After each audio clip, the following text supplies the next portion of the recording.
Halo Sobat Sehat Fatmawati, bertemu kembali dalam acara podcast Rumah Sakit Fatmawati, Talk the Talk. Ya, kali ini kita akan ngobrol tentang Hari Anak Nasional dengan tema Anak Cerdas Berinternet Sehat dengan narasumber yang sangat keren, Dr. Bina Akura, spesialis anak konsultan. Yuk kita ngobrol dengan beliau, check it out.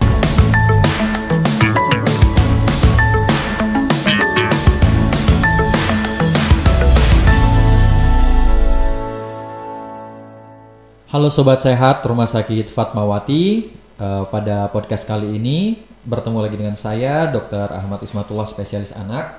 Kali ini saya ditemani oleh Dr. Bina Akura, spesialis anak konsultan endokrinologi anak, konsultan di Rumah Sakit Fatmawati.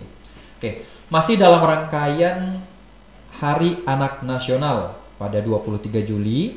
Podcast kali ini kita akan membahas tentang Hari Anak. Salah satu subtemanya yaitu tentang anak cerdas berinternet sehat. Oke, bertemu lagi dengan Dr. Bina Akura. Selamat pagi, Dok. Selamat pagi, Dr. Apa kabar, Ismat. Dokter? Selamat pagi, Sobat Fatmawati. Iya, ini Sobat Sehat Fatmawati. Kita bertemu Dr. Bina ya. Dokter, apa kabar, Dok? Baik. Sehat? Ya. Oke, gini Dok, kita pagi hari ini dalam masih rangkaian Hari Anak Nasional, kita mau ngobrol tentang anak ya Dok, terutama tentang temanya anak sehat. Nah, kalau menurut kesehatan sendiri Dokter, apa sih yang dimaksud dengan anak sehat itu? Ya, masih dalam rangkaian Hari Anak Nasional ya, Iya, yang pada tanggal 23 Juli kemarin ya, itu memang sudah ada keputusan Presiden ya, sudah dari tahun 1990-an ya. Nah, dalam tahun ini topiknya, temanya anak cerdas berinternet sehat ya. Nah, definisi atau pengertian anak sehat itu dari WHO, yang pertama dia sehat secara fisik. Fisik itu bisa kita lihat dari tumbuh kembangnya. Jadi ada aspek pertumbuhan dan aspek perkembangan. Baik. Ya, kalau tumbuh biasanya kita melihat dari grafik apakah dia sesuai grafik WHO atau CDC sudah di atas 5 tahun. Sedangkan kalau dia perkembangan, dia harus mengikuti umurnya ya. Kalau misalkan contohnya 6 bulan dia harus bisa duduk ya, itu harus diperhatikan sesuai dengan umurnya atau milestone dari anak tersebut. Kemudian selain dari fisik, secara psikis dan psikososial juga perlu diperhatikan. Kadang beberapa anak sekolah gitu ya mengalami stres belajar gitu. Ya, orang tua tidak sadar gitu ya, jadi dipaksa belajar terus jadi stres. Nah, ini salah satu faktor yang boleh dibilang anak itu tidak sehat ya, secara fisik, psikis maupun psikososial. Baik Dokter, terima kasih Dok. Jadi sebenarnya definisi sehat itu luas sekali ya Dok. Ya. Bukan berarti anak aktif itu bisa kita anggap anak sehat. Ya. Jadi memang harus dievaluasi pertumbuhannya, perkembangannya juga psikisnya. Nah, ini Dok, salah satu program pemerintah ya, pernah saya dengar salah satunya untuk mencegah terjadinya keterlambatan perkembangan, itu salah satunya pemerintah melakukan screening yang disebut screening hipotiroid kongenital. Jadi screening hipotiroid itu apa maksudnya dan apa tujuannya Dok? Kenapa pemerintah itu harus mewajibkan screening itu Dok? Ya, ini salah satu program atau bentuk dari pemerintah ya, supaya anak itu cerdas ya. Jadi cerdas itu berawal dari pada saat dia lahir ya. Baik. Di luar negeri ini screening itu sudah dikerjakan gitu ya. Contohnya di Jepang ya sudah dilakukan. Jadi anak-anak yang hipotiroid sudah ditata laksana dari mulai bayi ya. Nah, sekarang saya cerita dulu ya perjalanan screening ya di Indonesia, mulai dari pilot projectnya 2014 ya, di Bandung dan daerah sekitarnya. Kemudian sempat redup karena beberapa masalah dan baru aktif lagi. Termasuk dari 2 tahun belakangan ini di RSUP Fatmawati sudah dilakukan screening hipotiroid. Oke, siap Dok. Mungkin bisa dijelaskan Dok, hipotiroid itu apa? Mungkin Sobat Sehat ada yang hipotiroid itu apa sih sebenarnya gitu Dok? Ya, jadi saya jelaskan dulu screening ya. Screening siap, Dok. Screening itu adalah tujuannya untuk mendeteksi lebih awal ya. Jadi anak-anak yang kekurangan hormon tiroid itu dideteksi pada saat dia lahir dari bayi. Baik. Kemudian apa fungsinya hormon tiroid? Ya. Hormon tiroid di sini penting untuk perkembangan otak, gitu ya. Jadi perkembangan otak dari bayi sampai dewasa dia membutuhkan hormon tiroid. Ya. Nah, di beberapa pustaka yang 1000 hari pertama itu penting untuk perkembangan otak. Ya. Dan di sini ada beberapa penelitian kalau dia hipotiroid kecerdasannya berkurang, gitu. Dan itu berpengaruh terhadap IQ. Jadi kalau IQ-nya menurun, kalau dia sudah ditemukan pada saat umur 18 bulan, tidak bisa balik lagi. Jadi itulah salah satu urgensinya melaksanakan screening hipotiroid. Jadi pemerintah berupaya supaya anak-anak generasi berikutnya cerdas, gitu ya. Gitu. Jadi sudah ditetapkan di awal dan perkembangannya diharapkan sesuai. Gitu. Jadi penting sekali ya dok screening ini. Screening. Iya, jadi untuk masa depan kita yang lebih sehat, lebih cerdas, salah satu untuk mendukungnya adalah melakukan screening hipotiroid ini. Memangnya dok, apa saja sih gejala hipotiroid itu?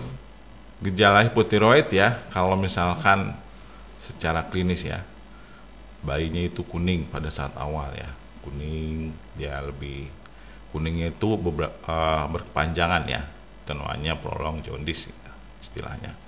Atau beberapa yang lain, misalkan dia lidahnya besar, terus umbilikusnya atau pusarnya menonjol, nah itu salah satunya. Dan yang paling penting yaitu adanya keterlambatan perkembangan. Baik. Gitu. Jadi misalkan tadi saya bilang kalau misalnya 6 bulan kan dia harus bisa duduk nih. Iya.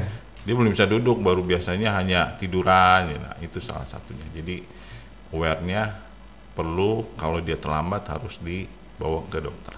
Baik, jadi sobat sehat semua yang memiliki saudara atau anak yang punya gejala-gejala seperti yang Dokter Bina Akura spesialis anak tadi sebutkan, mungkin harus segera ke dokter ya dok ya, untuk dilihat apakah mengalami hipotiroid atau tidak. Kemudian ada lagi dok yang sedang happening ya, jadi orang tua concern terhadap hal ini, yaitu tentang stunting. Jadi kalau sudah disebut stunting tuh orang tua was-wasnya luar biasa. Wah anaknya ini stunting nih, bahkan sudah jadi trendsetter kalimat stunting ini. Sebenarnya stunting itu apa sih dok? Ya, dari pemerintah juga dan dari WHO mendefinisikan kalau dia stunting itu tinggi badan di bawah persentil 3 ya. Jadi kalau di grafik dilihat dia di bawah persentil 3. Dan penyebabnya adalah malnutrisi kronik dan infeksi gitu ya. Jadi kalau anak itu di bawah persentil 3, perlu dilihat apakah dia malnutrisi atau tidak. Dan ini seringkali ya, beberapa masyarakat gitu kalau misalkan makan itu anak itu kasih makan aja tapi tidak melihat komposisinya, karbohidratnya, proteinnya, ya itu. Terutama pada masa-masa awal. Ya, gitu. Jadi salah satu cara pencegahannya kita menghindari infeksi dan meningkatkan atau mengoptimalisasi nutrisi ya dok ya. Ya, salah satu untuk pencegahannya yang pertama biasanya dari masa-masa remaja. Dari masa remaja justru, bukan pada anak itu? Bukan, pada saat dia remaja ini kan biasanya dia milih-milih makanan. Nah itu kita kadang tidak sadar ya, komposisinya makanan mikronutrien itu kadang kurang. Gitu. Jadi pengaruh juga terhadap nanti dia hamil, ya, berpengaruh terhadap bayinya. Kemudian pola pikirnya ya, biasanya kalau ibu-ibu hanya memberikan makanan tertentu saja tanpa melihat komposisi juga pengaruh itu terhadap ya, terhadap pola pemberian makan bayi. Gitu. Jadi memang pencegahannya itu harus dimulai dari remaja perempuan ya dok ya. Betul. Sebelum melahirkan, sebelum menikah, sebelum hamil ya dok. Baik dokter. Kemudian dok, kalau misalnya kita sudah ketemu nih anak ternyata pendek gitu. Nah itu cara kita membedakannya dengan ini, apakah pendeknya karena malnutrisi atau pendeknya karena memang ini dari orang tuanya yang pendek seperti itu. Itu bagaimana dok? Iya, kalau tadi kan kita bicara soal stunting ya. Iya, Jadi untuk perawakan pendek. Jadi stunting itu bagian dari perawakan pendek ya. Baik. Di dunia medis perawakan pendek atau short stature itu dia tinggi di bawah persentil 3, baik itu grafik WHO atau CDC.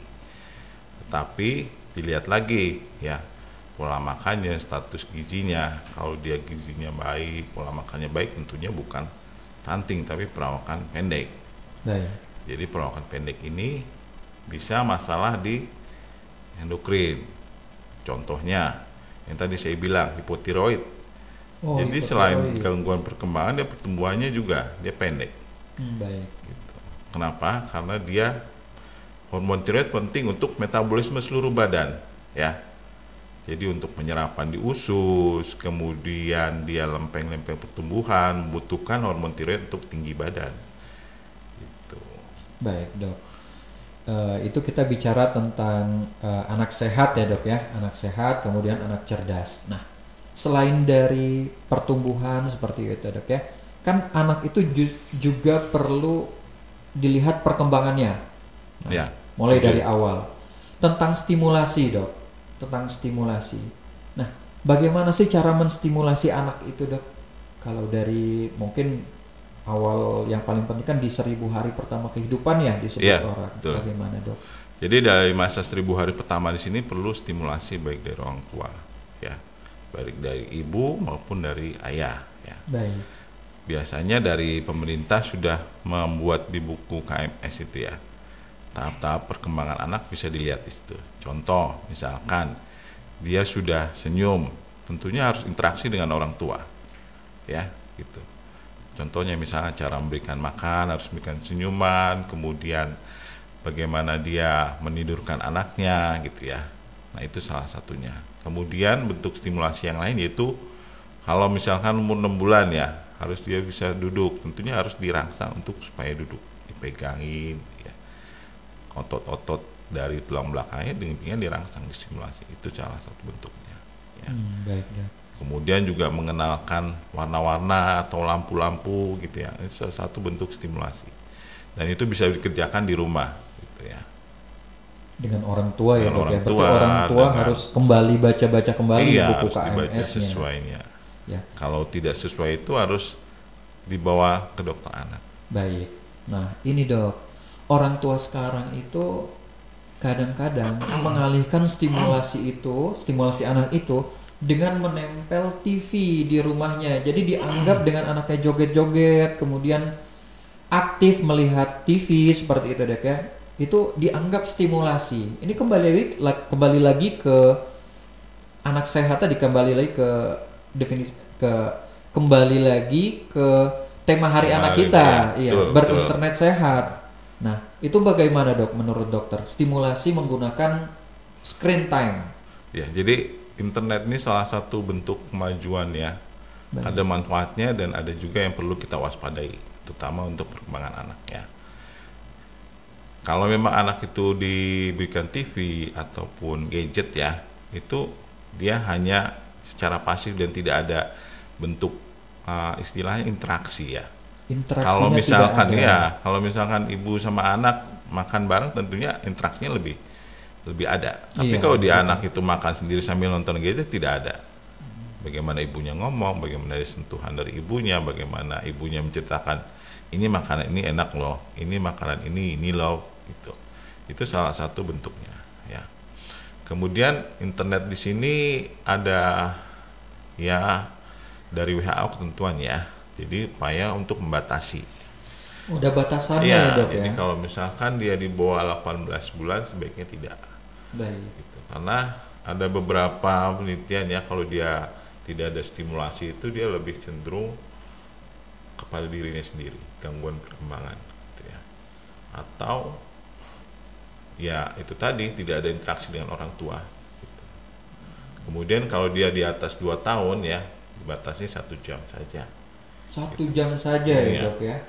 Dan harus didampingi gitu, didampingi dengan orang tua dan dipilih di mana yang tayangan-tayangan itu yang mendukung perkembangannya anak. Kontennya pun harus dipikirkan jadi oleh orang tua. Harus dilihat dulu kontennya itu, jalannya itu. Jadi ternyata sobat sehat, berinternet sehat itu bukan cuma untuk orang dewasa ya dok. Yeah. Jadi mulai sejak kecil juga harus berinternet sehat. Selain durasinya, tapi kontennya juga harus diperhatikan oleh orang tua. Betul. Baik dok. Apalagi anak yang sudah remaja juga perlu diperhatikan. Kenapa itu dok? Jadi waktunya dibatasin ya, misalkan 2 tahun. Karena kalau remaja itu, contohnya dia sering di komputer, dia lebih banyak main game terus. Jadi tidak ada interaksi, tidak ada bermain dengan temannya, tidak ada dengan orang tuanya. Satu, dia bisa pengaruh terhadap, kalau dia hanya main game saja, tidak ada tentunya kecerdasan ya, bisa pengaruh. Kemudian kalau dia hanya nonton TV saja seharian, itu pola sedentari ya, artinya dia beresiko untuk terjadi obesitas. Beresiko untuk terjadi obesitas. Bahayanya apa dok memang dok kalau terjadi obesitas? Kalau obesitas pada anak-anak remaja ya risiko untuk DM tipe 2, kemudian hipertensi, kemudian kolesterol, jantung, itu pada masa dewasa. Jadi ya internet itu bermanfaat ya, tapi harus dipagari oleh orang tua itu sendiri. Baik dokter. Itu kalau untuk anak-anak sendiri yang mungkin dokter sering bertemu atau ketemu di ruang praktek ya dok ya, itu masalah apa dok misalnya pada anak-anak yang diberikan internet secara masif gitu dok? Paling banyak anak-anak yang terlambat bicaranya ya, jadi dia interaksinya kurang, jadi ibu-ibunya itu lebih banyak menyerahkan pada HP, pada gadget ya. Ya salah satu faktor yang harus dikurangi, karena itu secara perkembangan stimulasinya kurang, jadi interaksi sama orang tua kurang, kemudian kan dia hanya melihat gambar ya, tidak melihat ekspresi emosi orang tua gitu, seperti itu. Baik dok, jadi pada podcast kali ini kita sudah bahas ya dok ya tentang kesehatan anak, kemudian bagaimana sih definisi anak sehat itu, kemudian perkembangannya, masalah-masalah perkembangan, bahkan juga tentang berinternet pada anak. Nah untuk sobat sehat RS Rumah Sakit Fatmawati semua, apakah dokter ada kata akhir yang bisa disampaikan kepada sobat sehat semua dok tentang Hari Anak ini dan temanya? Iya, mengenai Hari Anak Nasional di sini ya, pesan saya sesuai subtemanya supaya anak cerdas itu harus dari awal. Ya, pertama screening kita dilaksanakan ya. Kalau belum screening buruan screening gitu. Ya. Bisa ya dok dikejar gitu ya? Iya, kalau misalkan dia berapa hari belum di screening atau diperiksa menteri, mintakan. Kemudian stimulasi yang benar ya, dengan orang tua, dengan pengasuhnya yang benar. Kemudian memperhatikan pola makannya ya, pola makan, komposisinya ya, supaya anak itu tumbuh sesuai grafik WHO atau CDC ya, dan membatasi yang tadi internet ini. Jadi stimulasi atau yang berpengaruh negatif sama anak harus kita batasi sebagai orang tua. Oke, baik dokter, terima kasih dokter diskusinya, bincang-bincangnya pada pagi hari ini. Sobat sehat Rumah Sakit Fatmawati semua, mungkin sekian bincang-bincang kita dengan Dr. Bina Akura, spesialis anak. Mudah-mudahan bermanfaat ya dok, luar biasa pagi ini, bermanfaat sekali bincang-bincangnya. Mungkin untuk selanjutnya kita akan bertemu di bincang-bincang selanjutnya ya dok. Ya. Baik, terima kasih banyak Dr. Bina waktunya dok. Sobat sehat. Mari dok.